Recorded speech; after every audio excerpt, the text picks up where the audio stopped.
अरविंद केजरीवाल और मनीष सिसोदिया पर शराब घोटाले के आरोप को ट्रायल कोर्ट ने खारिज कर दिया। आंसू आ गए केजरीवाल साहब को, रो पड़े केजरीवाल जी। बहुत दुख हुआ केजरीवाल जी को कि उनके जैसे ईमानदार व्यक्ति को भ्रष्टाचारी ठहराया गया, उन पर भ्रष्टाचार के आरोप लगाए गए। जाती थी केजरीवाल भ्रष्ट है, केजरीवाल भ्रष्ट है।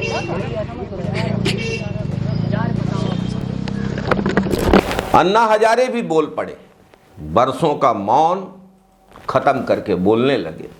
लेकिन केजरीवाल ने कभी सोचा कि क्या ये दर्द डॉक्टर मनमोहन सिंह, सोनिया गांधी, शीला दीक्षित जैसों ने नहीं झेला होगा, जिन पर केजरीवाल ने आरएसएस और बीजेपी के साथ मिलके आरएसएस और बीजेपी की कठपुतली बनके प्रोपेगेंडा के लिए सत्ता की हवस में कीचड़ उछाला, मीडिया ट्रायल चलाया, झूठे आरोपों की बौछार की, खोखला लोकपाल का फरेब किया। केजरीवाल ने गंदी साजिशें की थी और बाद में केजरीवाल अपने ही सहयोगियों के उन्हीं साजिशों का शिकार हो गए तो रो पड़े। इस घटनाक्रम से दो चीजें बहुत स्पष्ट होकर सामने आती हैं। भाजपा द्वारा अपने राजनीतिक विरोधियों के लिए केंद्रीय जांच एजेंसी का दुरुपयोग किया जाता है और भाजपा अपने राजनीतिक फायदे के लिए अपनी बी टीम आम आदमी पार्टी को भी नहीं छोड़ती। आज इसी विषय पे बात करेंगे।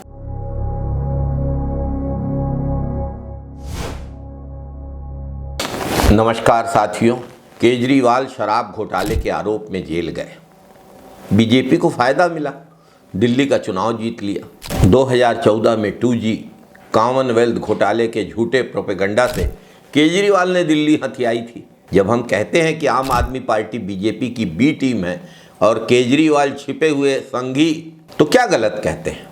ये दिगर बात है कि अपने फायदे के लिए ए बी टीम ने कांग्रेस को डैमेज किया, नुकसान पहुंचाया, झूठे आरोप लगाए और जब सत्ता का संघर्ष बढ़ा तो ए टीम और बी टीम आपस में भिड़ गई।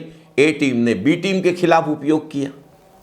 जब बीजेपी को चुनाव जीतना था तो केजरीवाल को जेल में ठूंस दिया।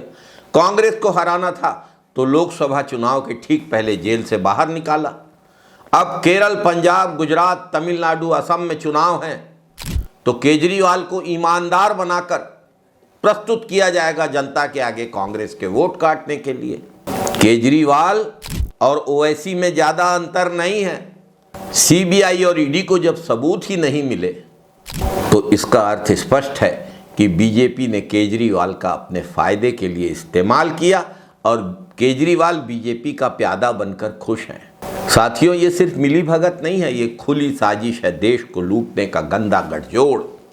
ये आंसू नहीं है, ये धोखा है। मोदी सरकार और केजरीवाल की घिनौनी बिसात पर एक ही शख्स टारगेट में है। लोकसभा में कांग्रेस के नेता श्री राहुल गांधी दोनों ही मिलकर पर्दे के पीछे से कांग्रेस को और राहुल गांधी को बदनाम करने का खेल खेलते हैं। सिर्फ राहुल गांधी को घेरने के लिए ये लुटेरे बाकी किसी को भी काले से सफेद और सफेद से काला रंगते रहते हैं।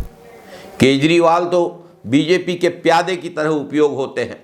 कोर्ट के फैसले से परे केजरीवाल के ये आंसू तभी सच्चे माने जाएंगे जब इनमें सिर्फ केजरीवाल की पीड़ा नहीं होगी, पश्चाताप की आग भी दिखेगी। महात्मा गांधी ने कहा था, अनैतिक साधनों से नैतिक लक्ष्य कभी हासिल नहीं होता। केजरीवाल को यह समझना होगा। कथनी और करनी में सामंजस्य होना चाहिए, ये कहा था गांधी ने। सोच, शब्द और आचरण एक होने चाहिए। लेकिन केजरीवाल आरटीआई के चैंपियन बन गए, मेगासे से अवार्ड लूट लिया और मुख्यमंत्री बनते ही मीडिया की आज़ादी का गला घोट दिया। मोदी की राह पर चल रहे थे केजरीवाल। दिल्ली हो या पंजाब, आपकी सरकारें फ्रीडम ऑफ एक्सप्रेशन की कातिल बन गई। दिल्ली सचिवालय से पत्रकारों को लात मारकर बाहर फेंका।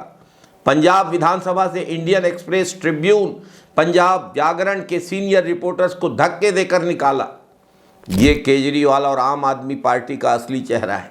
पंजाब में आम आदमी सरकार दिल्ली की मोदी सरकार का अनुसरण करती है। पुलिस को मीडिया, आरटीआई एक्टिविस्ट के पीछे छोड़ दिया जाता है। यकीन न हो तो पंजाब केसरी, अजीत अखबार या उन सैकड़ों पीड़ितों से पूछिए जिन्हें आपकी जांच एजेंसियां भाजपा की जांच एजेंसियों की ही तरह प्रताड़ित कर रही हैं। जो हरकत पूरे देश भर में बीजेपी कर रही है। विपक्षियों के खिलाफ ईडी और सीबीआई को छोड़ रखा है। वही हरकत केजरीवाल ने पंजाब में किया है। पंजाब के कांग्रेस नेताओं के खिलाफ पुलिस को लगाया है, लंबी चौड़ी दास्तान है। उम्मीद है कि केजरीवाल अब भी चेतेंगे। सिर्फ अपनी पीड़ा व्यथा के नाम पर झूठे आंसू अगर बहाते हैं तो ये चलने वाला नहीं है।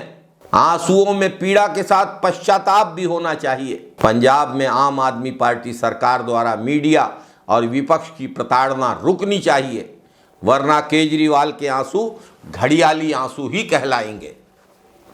जय हिंद, जय लोकतंत्र, जय संविधान।